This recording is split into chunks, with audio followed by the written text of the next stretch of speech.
another great thing about entrepreneurs like us is that we've got nothing to lose. We're Yeah. already at the bottom, right? What else Yes. do we have to lose? Have you ever thought how someone with a history degree could be a business owner in a digital marketing industry? Our guest for today will talk about her experience from doing a history degree for both undergrad as well as master, and follow up with how her journey brings her into the digital marketing industry. Without further ado, let's welcome Rutuja. Yes, thank you very much, Rutuja. It's so nice to have you here in our channel. Thank you so Um, much, Rani. It's amazing that you invited. I'm so happy to be here. yes, because we know that you have a story to tell, and you are one of a kind, I would say, from what I've seen. So I would very, very love for you to share your story with us today. Well, yeah. I mean, I'm gonna try and share. I think when we are in a particular part, the role here is a female entrepreneur. I think stories are a lot of overlapping. Yeah, Every person goes through more or less same experiences, but I'm gonna try to share what my journey is, and thank see how you. that goes. If that's any helpful. It will be helpful, but thank you. So I'm gonna start with first, if you could tell us a bit of your background, like who you are, where you're from, and yeah, your background really. What did you study in the uni and so on? Definitely. Yeah. So I've done my master's in creative writing from Lancaster University. Before that, I've done my master's in history, actually. Oh, That's from Pune University. so you Yes. did And double masters. I did, yes. And luckily, after that, I was in US for a few months, and I got opportunity to do my diploma in digital marketing from UC Berkeley, the Berkeley campus.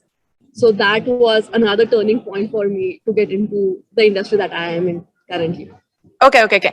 Let's pause that a second. So you're currently okay. Do you want to talk about your a bit going into the past, like so where you're from, and like what did you do for your high school, undergrad? Yeah. Yeah, absolutely. Okay, so I'm from Pune. Well, actually, I'm from Ahmednagar, which is like 3 hours away from Pune. So I've studied till 10th. I was in Marathi medium schools. After that, I got in college. I was always very, because I come from a family who is very socially active. I always want to get into administrative roles. So I was preparing for UPSC exams in India. That is why one of the very huge subject for me was history as an elective. So I've done my master's in history because that would have helped me in UPSC. Now, weird thing about UPSC is it's extremely hard and really, really tough to, get past it. Mhm. So I tried for like 3 years, kind of accomplished till mains exam, but couldn't clear the interviews. So after 3 years, it was impacting my mental health. I wanted to do something, different than what I'm doing there. I wasn't ready to put in more years into the same goal. Mhm. That time I decided that I'm going to move towards content more, because even then I was taking projects for content marketing. I'm a writer from beginning, through and through. My father has always been very supportive person, plus a slightly strict person. So when I was in college, I remember I used to love traveling, and my father used to give me this, monthly stipend, that hey, this is the money that you will need to spend here and there, because I Mhm. was living in hostels. So one day I asked my father, via email, by the way, because Mhm. he's strict to some extent. And Mm. I'm like, hey, Papa, I might need some more money this month because I'm, planning to travel here and there. And he's like, yeah, that's cool. But if you are planning to, go on treks or go on travels, then you might actually have to find ways where you can earn money. And in India, it's not very usual to Mhm. start earning in odd jobs. We usually just somehow get the jobs after our graduations or something. Mhm. But then that hit me that he was right. So I put myself out and I started taking smaller freelance projects for content, because I, anyways, was writing. Right. Okay. So my father actually helped me a lot to get into that role, to figure out how the freelancing world would work. how do I price my services, and so on and so forth. And that time I started my content writing jobs. So after I did my graduation in history and decided that, hey, I don't want to be going forward with this. From that time, I just, full-fledgedly been working in content marketing industry. So again, my mother, being amazing person that she is, my family pushed me into getting masters into something which is more relevant to what I like to do, which was content, which was writing. That's how I got into Lancaster. Lancaster being one of the highly rated universities in Northern England for the writing and creative courses. So I got into Lancaster Uni, studied amazingly, about how the content flows, how poetry flows, how the market is really. So that helped me a lot. I met amazing group of people also in Lancaster, and from then I started my full-fledged work in content marketing. Fast forward 2 years, I got opportunity to stay in US, and I got into UC Berkeley, where I learned the full stack marketing, the digital marketing as a whole umbrella. And that time I realized that I'm more leaning towards making things happen, actually showing results through marketing, because that time I could see what a huge difference it could make. Marketing, what it does, from branding to marketing, how you can reach out to people that you want. And from then, it's been about 3 years that I set up the Inkbot studio, and I'm working into full stack marketing currently. Okay, that is a very interesting journey, because first you said that you wanted to do the UCPC exam, was it? Yeah, it's UPSC. Yeah, it's an administrative exam in India where you can you go to become foreign officers, administrative officers, IPS services, and so on and so forth. Right. And what you learned in bachelor was what did you do for your bachelor again? I did history as majors. So you did history for both undergrad bachelor's and masters. and master. Okay. Let's go into that though. Why history? Like out of all many subjects there, why history? Well, I've been a reader, like a avid reader. I love reading stuff. Yeah. I love the history, how it left like a huge mark on what we are as humans. So I wanted to get more into it. Like I just wanted to understand. It wasn't really a goal that that I might get job out of history, because we know that doesn't happen, right? but it was one of the electives for my UPSC exams as well. And it just it just opened up so many doors for me as a person, because it was something of my interest. And I've always been I've always had a supportive family who would not just think about money, but would think about, hey, learn what you like to learn. We'll figure out what you're going to do later on. So that actually motivated me to get that elective and learn as much as I could about Roman empires, about Mughal history, about Indian history, which I feel like at this point is just helps me as a person more than my career. Okay. Could you share some of the insights that you got from learning history, in terms whether it's for you personally? You said it's for you personally, as well as maybe for career-wise as well. Definitely. One thing that I always I feel inside is we haven't changed. People make the same mistakes over and over again. Everybody is literally going through the same journey, no matter where you are on the earth. History just gives you a glimpse which mistakes that you wanna not repeat. And as everybody says, make mistakes. That's not problematic. Making the same mistake over and over again might be problematic. So history teaches you that. This was the mistake. This was the outcome. Right. So maybe not do it anymore. Okay. Yeah. So I think that was amazing stuff. And also history tells you what was the growth throughout. Like me as, let's say, a very core feminist, it tells you what people had to go through. It makes you appreciate what the lives that we have currently. I've seen what people before us, women before us, had to go through to bring us to a level where we have access to education, work, jobs. It was a huge leap, but we shouldn't be taking it, casually. Okay. Behind this opportunities, behind this life that we have, there were millions and millions of people, men, women, who fought for us. History teaches you that. History makes you think about it again and over again, and appreciate what you have rather than being reckless with the freedom that we have. Okay. So I think that's something that I feel within myself after reading a lot, or learning a lot. Okay, that sounds it is something that, well, yeah, I mean, you learn from history, but why are we repeating things again and again? Exactly right. Yeah. Let's go back to the you said that you are a feminist. Yeah. And what do you see, like, especially in the current direction of where we are now?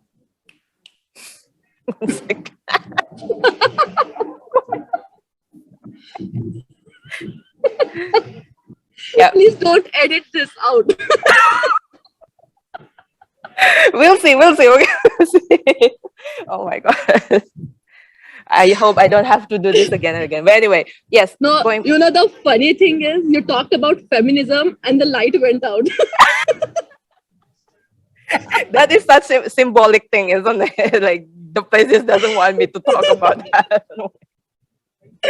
Well, Anyway, no, the place is okay. It's just the light. But anyway, yes, the question I was gonna ask was that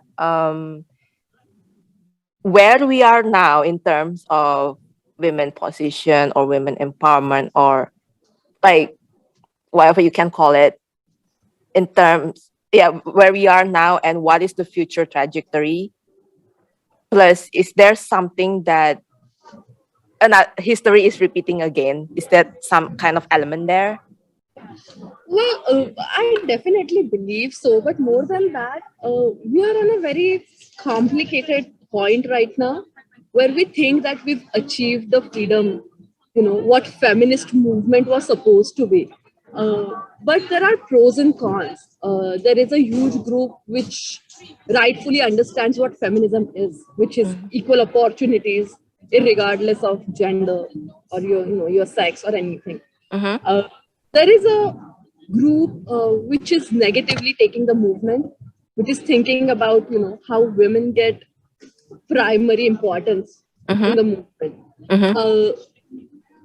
I'm not in place where I could say which is right or which is wrong. But what I feel is that we are in a very complicated movement here, where we think that we've gotten what we wanted. So like it's of course gotten much easier. That I didn't have to fight for getting education. I didn't have to fight to my family didn't restrict me, that you can't do this, you can't do that. I've had open-minded parents, I've had amazing teachers who supported me. But then when I get into corporate life, I see that maybe that particular feministic thought process was only given to women and not men. Okay. So I feel that there hasn't been the same thought process across the spectrum. So even now, somewhere subtly, I can see the discrimination happening. Me being in a founder's role, also, I see that there's always gonna be some discrimination that's happening in a group where there are male entrepreneurs and female entrepreneurs. And again, this is not generalization. I'm not blaming a whole gender altogether. Absolutely not, because I've seen very, very feminist entrepreneurs, male entrepreneurs around me also. But then somewhere I feel that there is still leaps and bounds that we're going to have to go to reach where it doesn't make difference if you are male or female. We are still categorized somewhere, and there's still few decades to go before we're just gonna be humans, and it doesn't matter what kinds. So that's where I think, but there is great hope, right? People like us, people like newer generation is coming up with ideas. They're getting to execute those ideas. They're getting that opportunity to do so, and we've grabbed those opportunities. It's not we got it for free. You Mm-hmm. actually had to run faster than usual to grab those opportunities. And I'm glad that, we did that. Uh, the female clan, as we call it, our generation actually was able to run faster and grab those opportunities. So I think there is, of course, a bright future going ahead. Okay. Since you already you touch about your role as a founder itself.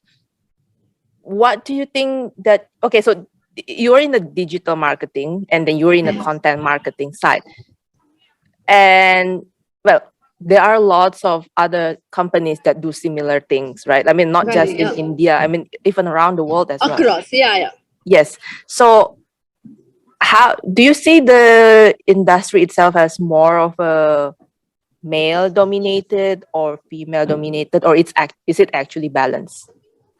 Well, marketing domain has, very famously, sales and marketing has been very famously dominated by male category, as for years and years. Yeah. I don't think digital marketing really falls under that because it's an acquirable skill.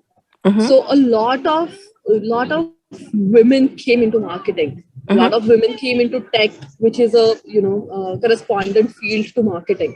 Mm-hmm. So I don't think right now we are in a phase where it's a gender dominated industry. I think there Mm-hmm. is like a good scope for everybody. People are getting opportunities also to do what they like. So I don't see that there are more females or like more male in the industries anymore.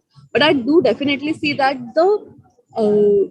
the decision makers, the C-suite of these companies or the founders of these companies or even the managerial levels of these companies are still slightly dominated by male category. Mm-hmm. I think it's just the matter of time where okay, so it's just matter of time where women step up to uh, because lives are different, right, Rani? Mm-hmm. Male life and female life is drastically different, and Mm-hmm. there's gonna be a point somewhere where we take gaps as a female entrepreneur. I Yeah. might have to take a gap, Yeah. which puts me back 3 years in the race of managerial positions. Okay. So I think that gap needs to close as much as possible, and we might see more managerial position taken up by women. Mm-hmm. But yeah, I still would say from what I've seen in across 5-6 countries that I'm working with, the Mm-hmm. managerial or decision making positions are still taken up a lot by male category. I would like to see that changing to some extent. Right. When you're starting this role, yes, I mean, because you are already into the content marketing itself, right? But because it's digital, so it's gonna be more than just writing stories or writing copies, but you need to know also the digital tech involved around the industry itself. So what did you do basically so that you keep up to date in that, and what would you say to people who think that they are not from that background, that they're able to bridge the gap basically? Amazing thing. So marketing is nothing but making people understand why they might need it, and if they need it, how do you sell that product? So you just need to have an understanding what your target audience needs, what your target audience wants, what are they leaning more towards. So marketing is such an amazing concept that Mm-hmm. the humans have came up with, that as you said that there's ample of every product or every service everywhere. Nothing is unique anymore, right? But Mm-hmm. how do you still pitch yourself? That's all the marketing is. That's all the branding is. How do you Mm-hmm. brand yourself where you can reach out to the right audience and get the opportunities to work with them? Mm-hmm. So, what I always feel is that, so I'm a marketing agency, I work with a lot of clients, but Mm-hmm. then I understand that I'm not really working for these clients. What I'm Mm-hmm. working for is the target audience, the third B2C target audience, where Mm-hmm. I'm trying to reach through these brands. So I Mm. always feel that people who are coming into the market, who are trying to do the marketing, the first thing, the first very core thing that we have to remember is Mm-hmm. that think about what your end audience wants and then build everything. Don't go the other way that I have this and now I'm going to sell it. Think about what your end audience wants and then create the strategies, Mm-hmm. because you're basically, it's a demand supply world. Yeah. Understand what the demand is so you'll come up with the right supply. Right. Mm-hmm. So yeah, I think it's a it's, of course, it's a amalgamation of a lot of strategies, a lot of analysis. It's a very data driven world, Mm-hmm. but I think somewhere as humans you just gotta understand people, and that's gonna help you market anything better. When you say it like that, I mean, I feel like it's something that, okay, it's a bit of generalization here, but if we say that uh, we as women are more in touch with our intuition, then that is something that, like, we can do, that we can already do, right? Like understanding what people want, isn't I it? mean, I think so, but again, that is something that we can't track, right? Yeah. So we digital people, we always say that do something that is trackable. Your KPI should be trackable. Yeah. So intuitions is something that I can't track. Plus, those always run into a problem. It could be or could not be right. Mm-hmm. Research is always right. Yeah. Understanding the market is always right. Mm-hmm. Right. So that study will give you better glimpse. Mm-hmm. When it comes to intuition, I think that is based on our presumptions, or the way we grew up, the way we look at things also. So there could be prejudiced look or view that we might have, Okay. but the data based research never goes wrong. Yeah. It just tells you what it is right now, and Mm-hmm. that is something that can be acquired. That's a skill that you can learn, Mm-hmm. which is most important. So this is not based on ki, hey, are you by birth a prodigy? It doesn't matter. You Mm-hmm. can learn this skill if you study or work hard enough, and that should be enough. What would you say, like, what's the best way to learn, like, to acquire this skill of, data, like, catching and reading the data as well? Well, like any other skill or studies, it's a very systematic way to learn. Mm-hmm. People now think that they can just take up, like, 9.99 Udemy course and they're Mm-hmm. gonna know everything that there is to learn about digital Mm-hmm. marketing. Yeah. It's slightly more complicated than that. Yeah. You are not looking to just learn the technical stack, that how Google economy works or how Facebook works. That is not something that makes you a digital marketer. Mm-hmm. Understanding marketing makes you a digital marketer, right? So Mm. though I recommend that there are a lot of resources online available and people should go about it, I Mm-hmm. just feel that even these resources should be strategized, that what do you want to learn about. Mm-hmm. Don't run after, because digital marketing is a very huge umbrella, Yep. and I would Yep. suggest that don't run after each and every skill. Mm-hmm. Pick 3 skills out of a stack and master those, and that would bring you more value than just understanding, because I never believe that one person can do the whole digital marketing. That just doesn't make sense. One Mm-hmm. person can't design, or that same person can't write or do the SEO strategies or do the media management or do the organic growth, because one person shouldn't be even doing that. Because as technical stack also, it's very extensive. It Mm-hmm. needs more patience. It needs, as I said, data driven analytics. So I would definitely, whoever is looking to get into marketing, I would Mm-hmm. definitely suggest that as important as learning data stack is, or the tech stack is, understand marketing as whole, and pick and choose few categories that you would love to work in, Mm-hmm. and master those. Give time for those skills, and that's how you learn, basically. Be it Okay. online, be it offline, be it with some really intelligent people. And another thing that teaches you the real marketing is case studies. What Case has studies. happened before is the same with history. Mm-hmm. People Mm-hmm. have tested and tried a lot of stuff. Understand what went right for them, what went wrong for them, and pick and choose your own strategies for this. See, this is why, like, history is important, right? Even if it's It not definitely is. exactly like world history, or like the country history, but even in business, you said yourself, case studies. It's a history itself. It is. Every data driven work is basically based on history, how that thing worked before and how it's going to work after. Mm-hmm. It's all, the core is again history of that particular thing. Right. Yeah. So when you're learning all of these stuff, I mean, like, this is definitely, I mean, I don't think you get all of this in your master in creative writing or even in history, right? Like about data-driven analytics or even the SEO and like content writing and stuff. So how do you educate yourself in that the new technologies in digital marketing? Yeah, so as I mentioned, these algorithms on digital platforms are ever changing. Like Yeah. every week, there is new algorithm that LinkedIn is rolling out, Instagram is rolling out, Google economy is rolling out. Yeah. So of course, you need to be updated with those. Luckily, the internet economy has made it really easy. If you really want to be informed, then you can be. You have to work harder towards it, but then as you said that no course will teach you how to be a marketer. They will Mm-hmm. teach you the technology stack. I would suggest that learn that stack and build upon that. Mm. Knowledge is everywhere. Mm-hmm. You got to pick and choose what knowledge is going to help the goal that you have and work towards it.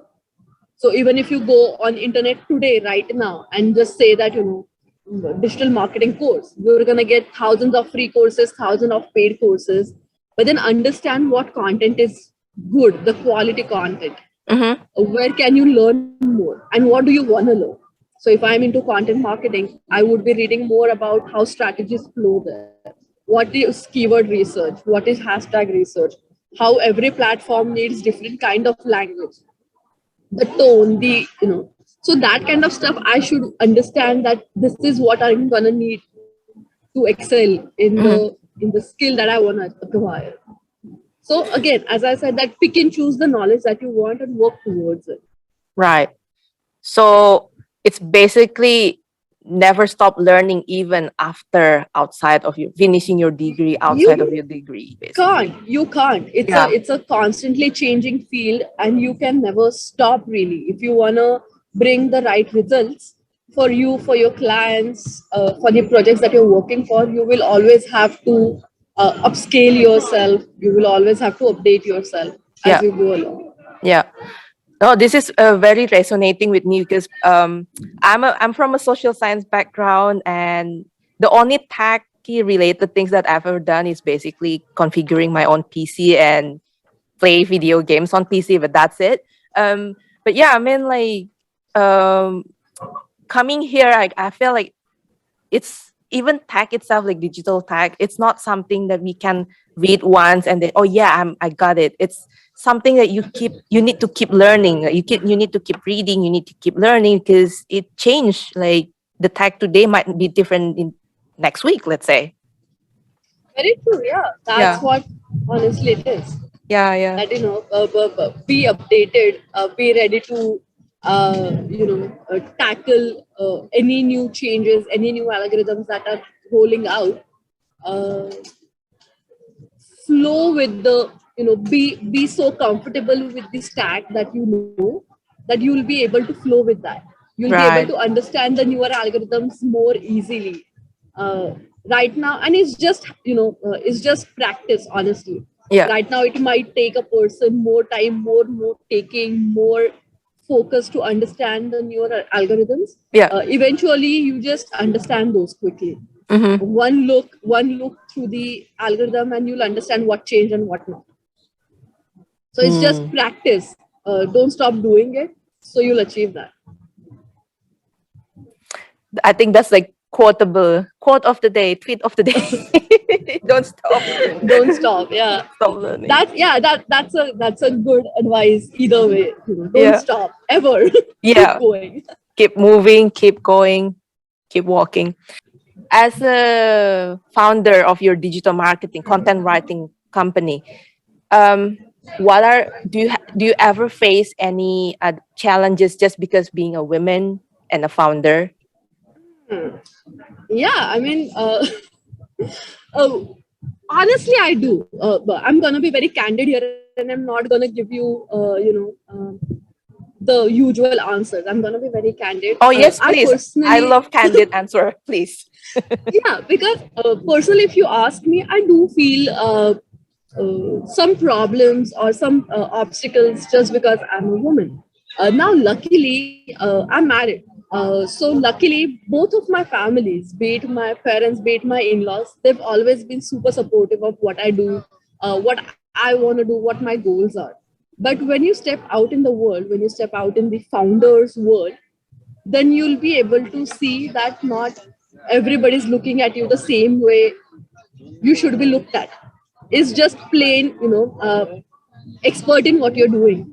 Uh, you, let's say, as Maharani Hariga, you just want to be looked at as co-founder of Adirani Solutions, but then you'll be looked at as a female founder of Adirani Solutions,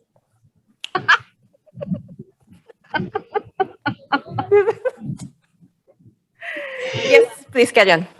Carry on. right? So what I see where the gap is we are still seen as female in business, Right. and that comes with its pros and cons. There could be some advances that we don't want to be in position of. There could be ignorances that we don't want to be answering, or there's always going to be a gap where we are still considered as women entrepreneurs, which is Mm-hmm. in air quotes. It's not like just entrepreneurs, Okay. which kind of bugs me because Mm-hmm. the viewpoint is different when you look at female entrepreneur and just entrepreneurs. Mm-hmm. So I've seen, few projects getting out of my hands just because I wasn't convincing enough as a woman. Or I've seen. So what I usually want is I just want us to be known or judged for our skill set Yeah. rather than our gender. So I just want to be known as digital marketer or a founder of a media agency Yeah. rather than knowing as a female founder of this or women entrepreneur for this, Yeah. because that comes with its prejudices, stigmas, pros and cons, which I personally think that are not needed. Also, we've come to a point where it doesn't matter what gender, Yeah. and we should be able to generalize that more. Right. Okay. Wow. Yeah. That it is an answer. Like, rather than being known as a women founder, women entrepreneur, why can't we just be known as just an entrepreneur? It's what I would like to be known. I mean, I understand that there is a movement and there is always pros for being known as women entrepreneurs. It Yeah. supports the movement. It supports women in the same categories. It gives you push to the whole the idea of female entrepreneurs. Mm-hmm. But it's just that I feel that we should be reaching to a point where it shouldn't matter. Mm-hmm. Everybody should get those opportunities regardless of what you are, who you are, what orientation, what gender. It shouldn't matter. So though I understand there are always going to be pros and cons of knowing or being known as a particular category. Mm-hmm. I would like to be category fluid as a business person. Category fluid. Okay. I like that. Don't you think that that would be very ideal. It's just that in terms of society and then even systemic perceptions here and there, even though that's an ideal, that will still be something that can take some time to happen.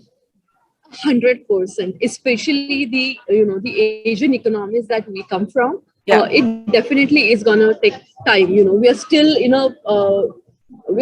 a phases where sometimes we are not taken seriously just because we are females, or sometimes we are being ignored or talked over just because they're just not used to hearing ideas from women.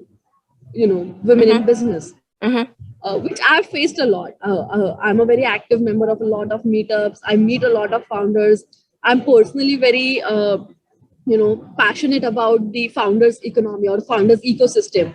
I definitely believe in helping the, startups helping startups, founders helping founders to grow, together. Yeah. But meanwhile, I've definitely seen pros and cons of this.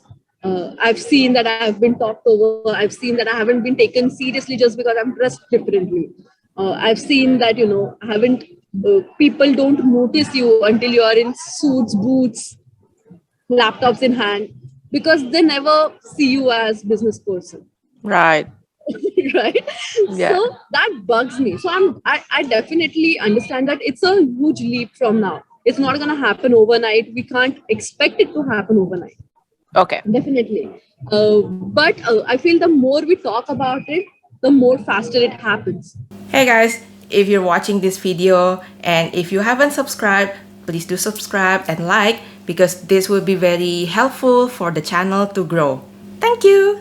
Let's pick up on the previous topic you were talking about, which is the startup founders, helping startup founders, the founders economy.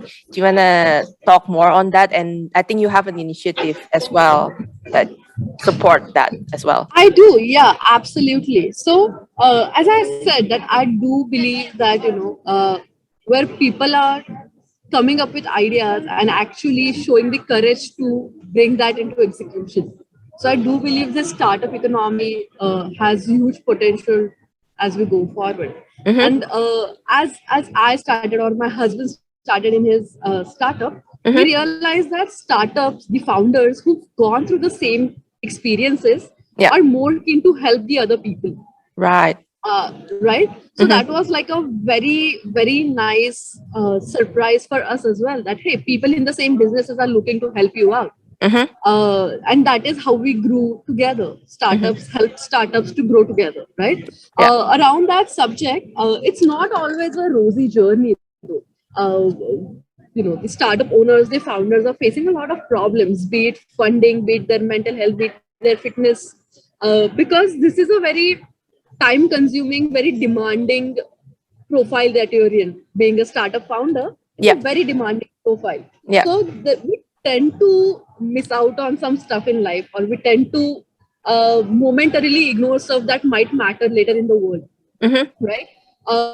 So around that, we started this initiative called the Bind Project. This is a meetup series that is curated just for the CCU, the founders, and the working professionals community, where we're going to focus more on their mental health, their physical health, their problems related to the finances, the funding rounds. So the concept is that these founders come together in a very safe environment, and we're going to collaborate with somebody who is an industry expert for that particular thought process. So our first actually meetup happened around mental health. We collaborated with a startup called Anhad, which works into corporate mental well-being. Mm-hmm. So the founder of Anhad came out, taught us, what could we be missing, and how can we make sure that we are taking right steps towards our own mental health and well-being. What are the smallest things that you could be doing, just to keep checks on yourself, Yeah. right? Mm-hmm. These kind of stuff in the longer run helps. So what we are envisioning with the Bind project is a huge network community, comprised of the founders, C-suites, and working professionals who are coming together to find the answers that they might, get stuck in, or might feel are difficult to tackle. Right. Uh-huh. We want to be there as a community to each other who can help them out. Right. So basically, you're envisioning it to be a community for startup founders, by startup founders, Definitely. and be a supportive community as it is. 100%. Yeah. Right. Very well put. Yes. Thank you. Well, I do hope that we hear more about the initiative because it sounds really great. And as a startup founder myself, it is a lonely journey. It is, definitely. Yes. And it would be nice to have a community where rather than compete like based on competitiveness, it needs to be like a supportive and a healthy rivalry, I would say. Very true. I mean, you've seen it for yourself, like how Fraser House as a community helped you Yeah. as an entrepreneur, right? Yes, It's the yes. same stuff. What can you learn by other, with other founders? Mm-hmm. uh, you get access to the history of their journey as well. So Right. you help each other avoid some potholes. You help each other, survive the journey, not be very alone, to the Mm. journey to the top. So I think that's what we are looking out, from this community engagement initiative. I hope that yeah, it's growing, and then you can do more activities with the community itself. Yeah, Yeah. definitely. I'll definitely keep you guys posted. Yes. Okay. Just a few last questions for people, especially girls, young girls. Okay, let's not put gender into this. Like, for people, young people who are watching this, they might think that, oh, they have the aspiration, they have their own aspiration, and they want to do that.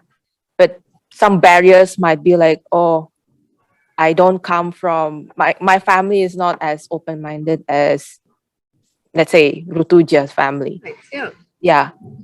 What would you say to young people who have the aspiration but might not necessarily have a understanding family or any other barriers? I would say that, though it pains me to say this, but I'm going to say that there's always going to be hundreds of obstacles. You cannot say no to hurdles. Not having understanding family, not having the support that you're looking for, not having the right idea, not having the right execution, not having the right team, there's Mhm. going to be n number of obstacles. But if you believe that you like something that you're doing, Yeah. if you believe that you can make change not just for others, but for yourself also, I think you should keep at it. uh, Another great thing about, entrepreneurs like us is that we've got nothing to lose. We're Yeah. already at the bottom, right? What else Yes. do we have to lose? So we might as well fight the obstacle. We might as well get through it as much as we can. And I personally believe that at the end of the hard work, there is success. Might not be the success that you're looking for, but there is always like a one step above that you are. So keep learning as much as you can, keep networking as much as you can, and you're gonna reach to a place where you eventually wanna. So journeys can be different for everybody. Hmm. X person can achieve that journey for himself, let's say in like 10 years. Yeah. Others might need 15 years. But that's totally fine, right? We've got Mm. one life. It's not like we are running to reach somewhere. It's not a sprint anyways. Yeah. We don't know what we're doing here. We're just living life because we were born. So might as well do something that we like, take chances for ourselves, believe in ourselves, Hmm. fight the battles that we have to fight, and try to reach where we want to go. Nobody decided the path for us. Why should we let others decide the path for us anyways? Thank you, Rutuja. That is a beautiful thing to say. Yes, there will be hundreds of obstacles, and what matters is how we're working towards it. We're improving for ourselves. Exactly. I mean, I think, as we touched upon it earlier, I think the way to go is keep at it. Don't give up. Don't think that you can't do it. You can do it. You might feel in that moment, and it's totally fine to even feel that I cannot go anymore. Yeah. It's fine to think that, I'm absolutely tired and I don't want to be doing this anymore. Yeah. But think why you started. You had a thought process when you started. Keep those reasons, in front of you all the time. Keep your goals in front of you all the time. So it's okay to feel defeated. It's okay to be defeated. What matters is, are you getting back up? Are you trying to, finish the journey that you started for yourself? Right? Yeah. So keep at it, maybe. Oh, thank you, Rutuja. I feel like it's not just for the people like out there, young people out there, but also for me myself to keep continuing with this channel. Yeah, it's nice to be reminded of this, right? Even Yeah. I, sometimes feel that, this is it. There is no way that I can keep going at it. Yeah. But then I've got friends around me, I've got partners around me, I've got family around me, who kept me on that journey. That, you might feel down for a while, but Yeah. you'll get back up. Don't worry about it. Take time for yourself. Get through it. Don't try to, don't try to ignore the feelings that you're feeling. Feel those. It's okay. But then get through those. So it's nice to even, reminded of these things. Though we know that stuff, it's not always that we remember this, why we are doing it. Yeah, you need a third person to remind you on that. We do, yeah. Yes, yes, yeah. Well, that's Rutuja, and thank you very much for this discussion, this talk, and your insight as well. Thank you very much for sharing it with us, and Thank you all so the much, best. Rani. Yeah, and To even start this initiative of, Fempreneur, it's amazing to know that, we get to listen to conversations with like-minded people, people who've been in the same places that we are, yeah, who are leading the same journey as we are. So yeah. as I said, that this is only going to help us grow even, or bloom even further. Yeah. So thank you so much for taking this initiative. Thank you for asking me to be on it. I don't know how I did, but I tried my best. You did Uh, really well. That's an absolute beauty. and yeah, I'd love to keep you updated towards any community initiatives that we're taking. Yes. Well, I hope all the best for your in the Bind project as well as for the Inkbot studio as well. Hopefully, well, I wish it will be success and more, even more success than now. Thank you very much, Rani.